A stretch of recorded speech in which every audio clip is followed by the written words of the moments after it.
आयुर्वेद का सूत्र है रोगाणाम शारदी माता, यानी कि रोगों की माता शरद ऋतु है, क्योंकि शरद ऋतु में ही सबसे ज्यादा रोग होने की संभावना बनती है।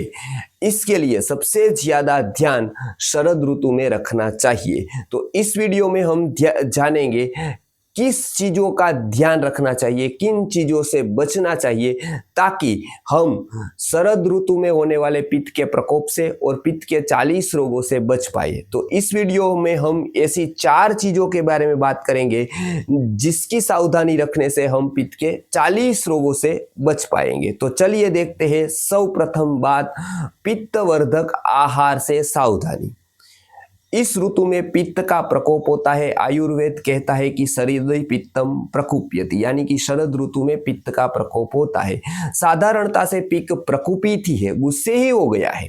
तो उसमें भी हम यदि मूली खाएंगे, इस ऋतु में यदि मूली खाएंगे तो पित्त ज्यादा प्रकोपित होगा। दही खाएंगे तो पित्त ज्यादा प्रकोपित होगा। तेल खाएंगे, प्याज खाएंगे या मिर्च मसाले वाला भोजन करेंगे तो पित्त प्रकोपित होने ही वाला है, और उसके कारण पित्त के अनेक प्रकार के रोग हमको हो सकते हैं। इसके लिए सबसे पहला ध्यान इस ऋतु में रखना चाहिए कि पित्तवर्धक आहार का हो सके तो संपूर्ण त्याग करना चाहिए, और यदि खाना भी पड़े तो बहुत ही कम मात्रा में खाना चाहिए। और ये भी ध्यान रखना चाहिए कि वो भी दोपहर में तो ऐसे तीखे या पित्तवर्धक आहार का भूल से भी सेवन नहीं करना चाहिए। दूसरी बात, नंबर 2, धूप और ओस दोनों से इस ऋतु में बचना चाहिए। इस ऋतु में धूप भी कड़ी आती है, और ओस जो सुबह सुबह पड़ती है, कोहरा पड़ता है, वो भी विकृत होता है। तो धूप से बचना चाहिए। तो हम देखेंगे कि धूप से क्यों बचना चाहिए, धूप क्यों नहीं लेनी चाहिए। इस ऋतु में बादल छट गए होते हैं तो सूर्य के सीधे किरण आते हैं। सीधे किरण आने के कारण बहुत ही तीव्र होते हैं, बहुत ही गर्म होते हैं। इसके लिए इंग्लिश में एक वर्ड है अक्टूबर हीट, यानी कि ये शरद ऋतु के आसपास की जो गर्मी होती है वो बहुत ही घातक होती है, बहुत ही तीक्ष्ण होती है। और यदि हम धूप में निकले, माथे पर कुछ रखा नहीं है, तीव्र धूप है, तो माथे पर लगने से पूरे शरीर का पित्त प्रकोपित होता है। माथा फिरने लगता है, यानी कि हेडेक हो सकता है। कंजक्टिवाइटिस जैसे आंखों के रोग हो सकते हैं। उल्टी आना, नाक में से खून निकलना, या फिर पित्त के एसिडिटी जैसे अनेक प्रकार के रोग हो सकते हैं। इसके लिए इस ऋतु में दोपहर में 12 बजे से लेकर 4 बजे तक तो बाहर नहीं निकलना चाहिए। निकलना भी पड़े तो माथे पर तो कुछ ना कुछ अवश्य ही ओढ़ लेना चाहिए, या बंद गाड़ी वगैरह में निकलना चाहिए।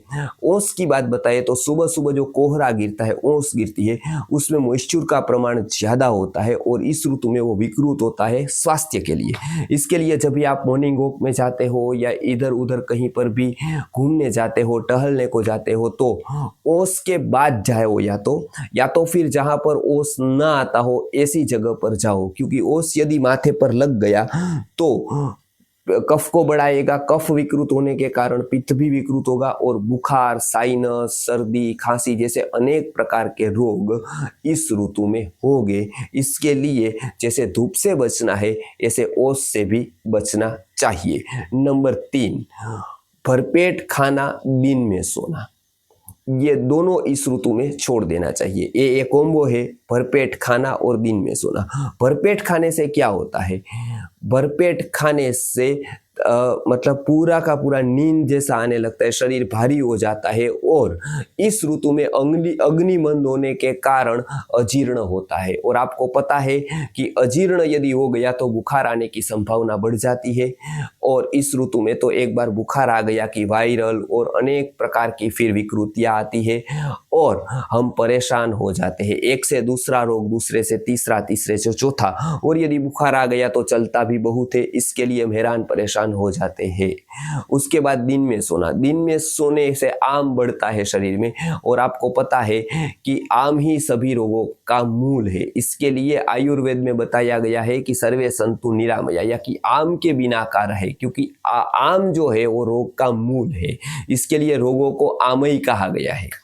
तो दिन में यदि हम सोते हैं इस ऋतु में तो शरीर में आम बढ़ता है और आम बढ़ने के कारण अनेक प्रकार के रोग होते हैं, क्योंकि आम ही रोग का मूल है। तो इस ऋतु में आम नहीं होने के कारण, यानी कि आम से बच जाएंगे तो बुखार, वायरल जैसे अनेक प्रकार के रोगों से हम बच पाएंगे। तो ये 3 चीजें देखी। अब नंबर 4 पर आता है श्रम, व्यायाम और अति मैथुन से बचना। जी, पहले तो हम जानेंगे कि व्यायाम हम और ऋतु में करते हैं, उससे कम व्यायाम इस ऋतु में करना है।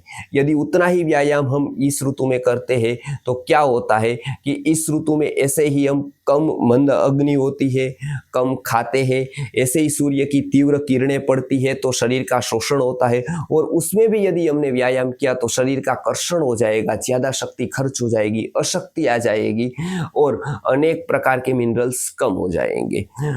ऐसे ही यदि अधिक श्रम किया तो भी ऐसी स्थिति होगी, क्योंकि बाहर ऐसे सूर्य की किरणें जो है वो तीव्र रस से हमारा शरीर का रस का शोषण करती है, तो इसके लिए अशक्तता आएगी, शोष होगा और दूसरे भी अनेक प्रकार के मिनरल्स की कमी के कारण दुर्बलता वगैरह अनेक प्रकार की विकृतियां होगी।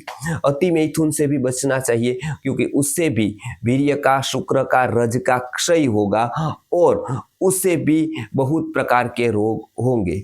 तो अति जहाँ पर शरीर का श्रम लगता हो, शरीर बहुत ही शरीर में कुछ भी श्रांतता आती हो, थक जाता हो, ऐसी कोई भी चीजें, ऐसे कोई बहुत परिश्रम, थकावट का काम, भागदौड़ का काम इस ऋतु में छोड़ देना चाहिए, ताकि हम अनेक प्रकार के रोगों से बच पाए और अपने शरीर को स्वस्थ रखकर जीवेम शरद शतम का वेदों का जो आशीर्वाद दिया है कि आप 100 शरद तक जियो, यानी कि आप स्वस्थ रहकर शरद को निकाल दो तो बाकी की ऋतु है तो ऐसे ही निकल ही जाएगी।